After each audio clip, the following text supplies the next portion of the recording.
What's up, world? It's the one and only Pop Dibiase, the primetime capper, national host for Fanatics View, also creator, host for the Primetime Angles, the premier sports betting show, and welcome to my new show, Wildcats Weekly Report. And this show is all about the Los Angeles Wildcats, LA's newest team, and football's newest league, the XFL. So, man, I'm telling you, I'm very excited about this. I'm going to be covering each home game and each road game as well, too, as they move through this first inaugural season of the XFL 2020. Week 1 didn't go so well for the Wildcats. It was the opening game. They were the road team. Houston seemed pretty loud, pretty crazy. 25 unanswered points. What can you do about it? This led to a Houston Roughnecks 37-17 win over the Los Angeles Wildcats. But let's go ahead and break down the stats of the game. Charlie Canoff came into the game and completed 21 passes on 40 attempts and was able to throw for 214 yards. He threw for 1 passing touchdown and also rushed for a touchdown as well, too. But he also threw an interception, which was very vital in this game as well, too, moving forward, because it was deep into the Wildcats' territory as well. Then we had Elijah Hood lead the way in rushing with 43 yards on 12 attempts. Then in the receiving game, boy, oh boy, what a game that Nelson Spruce had. He had the first player to go over 100 yards receiving in a game. He didn't score a touchdown, but he did haul in 11 catches as well, and that yielded 103 receiving yards. So he did very well and was the most vital piece for the Wildcats in that game. Also, we had Sean Oakman, the most polarizing player in the league, go ahead and get a sack in that game as well, too. And also, Ladarius Wiley had a great game as well, too. He led the way with tackles, and he also was able to get 1 interception late in the game. It was kind of at a point to where the game was already settled, but he did show some glimpses of the future that are very, very bright. But the Roughnecks, on the other hand, they had themselves a day.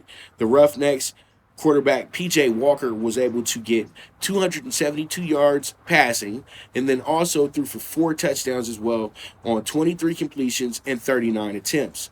This was able to propel this team to their victory. Also, they had a great effort from James Butler. He only did rush for 28 yards, but he did score 2 touchdowns as well, 1 receiving and 1 rushing. Then they had a pretty good day from a group of receivers, but the one that stood out was Phillips, who had 4 receptions on 67 yards with 1 touchdown.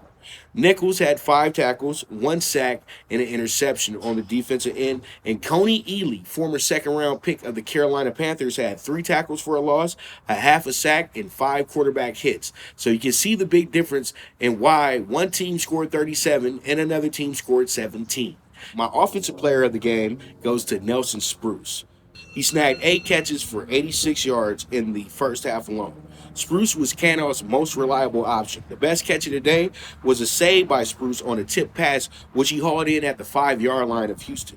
Spruce also made 3 big receptions on the second scoring drive for the Wildcats. Spruce should be a main target moving forward, so I expect more plays going his way in the next game. Ahmad Dixon caught my attention very early in the game. Dixon was moving like a freight train when he lit up James Butler on a broken play that caused a 6-yard loss, making his presence felt early. For our game breakdown, the Wildcats started well, but things went to the left after a breakdown of communication. In the final seconds of the first half, at this point, the game was 18-17 Roughnecks, but the Wildcats held the lead most of the first half. This disrupted the flow of the momentum of the Wildcats, which led to the clock expiring. So this meant no field goal, no points, and a great opportunity wasted due to no timeouts and mismanagement. Sean Oakman, the most polarizing player, was able to get a sack, but also committed a huge penalty via a late hit on the quarterback, which was again a 3rd and long. I expect the defense to be more focused and more comfortable with the scheme. The excitement of a brand new team is buzzing in LA. Many are excited about the Wildcats and the XFL. The city was without pro football for 20 years. The Rams have returned, but the fans are getting used to it. The Wildcats' goal is to be a team that the community can love and get behind. The Wildcats venue, Dignity Health Sports Park, houses the LA Galaxy, who have won multiple championships in the MLS and are another homegrown franchise. This isn't a typical football stadium, but has everything an updated stadium should have. It's just in a smaller setting. The matchup with the Dallas Renegades pits the Wildcats against the team who is favored to win the XFL championship. The Renegades do present a very formidable team led by former Oklahoma head coach Bob Stoops, who hasn't coached since 2017 after stepping down as the head coach of Oklahoma.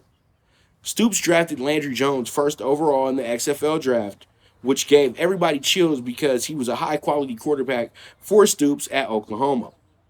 Jones played for the Pittsburgh Steelers for a few years and started a handful of games. Some felt he was a protege for Ben Roethlisberger at the time. Injuries and being outplayed pretty much were the end and led to his release in Pittsburgh. Well, week 1 didn't go the Renegades' way. They were beat 15-9 in Dallas as a huge favorite by the St. Louis Battlehawks. The high-powered offense didn't even have their supposed star QB, Landry Jones, even take one snap. A lingering injury kept him out. The offense only had so many positives and literally handed St. Louis the game with some late mishaps. In my opinion, it was a flat performance by a team that feels entitled to win, but like anything in pro sports, that has to be earned, not given. These are my keys to victory. Mr. Johnson, your services are needed. The Wildcats are hopeful that starter Josh Johnson will be good to go. He presents the element of being a savvy vet and somebody who's very familiar with Norm Chow's offense. I think his steadiness and game management will be a major upgrade to the offense overall if Johnson is a go. Get Hood and rhythm. Elijah Hood was a monster at UNC and bounced around the NFL. He made the best highlight of the game when he hurdled over a Roughnecks defender. He only managed 43 yards on 12 carries, but I saw a nice burst and some power once he gets into the open field. But they need big efforts from Jordan Smallwood and Kermit Whitfield. Both guys had big opportunities to change the fortunes of the game. Both dropped sure catches, but showed great promise when they did make plays. Smallwood scoring the only receiving touchdown of the game as well, too. So that's something to look forward to for Jordan Smallwood because he seems like he'll be a red zone guy. The tight ends were a non-factor last week. There needs to be more plays going their way that spread the ball around. The more involved guys are, the better. Honestly, we all know if you lose the battle in the trenches, you lose the game. There's no way around it. The Wildcats' O-line was overwhelmed and outworked. This week should be a back-to-basics practice for them to refine their techniques, get the mental aspect under control. The line is a key fix that can be the difference between winning and losing the game. Defense, defense, defense. The defensive staff is well decorated, and I know the moment they broke down film, they saw the issues, which are very fixable, coming into the home opener. I feel some personnel changes on the D-line and secondary are coming. The Wildcats need to bring pressure and give their DBs time to cover. The run defense was really good, but will need to sustain that momentum against the Renegades. Defensive coordinator Pepper Johnson has already parted ways with the franchise, and most likely Coach Moss will handle the play calling duties on defense. And you know, it's your boy. I always have to put my 2 cents on things, and you guys know this is a famous segment on my show. It's literally what we open up my show with every week, and this is my 2 cents on the next game coming up. The Wildcats will need to play fast and smart in all phases of the game. This is their first ever home game. They need to make a good impression to keep fans interested because in LA, winners run the city and losers are just ordinary people. The Wildcats have a great opportunity to show they can be a team you root for week in and week out. I expect a big bounce back with a simplified scheme for both sides. I have the Wildcats winning a close one. My final score to be 28-26 Wildcats with a thrilling drive to close out the game. Let's see how it shakes out. This is a production of PrimeWave Media Group. You guys can also catch me on the Twitter at Pop Dibiase, as POPDIBIASE. You guys can also check us out on our YouTube channel, PrimeWave Media, and this will be where this show will live at. So you guys check it on out. Wildcat Weekly Report, Episode 1 is a wrap.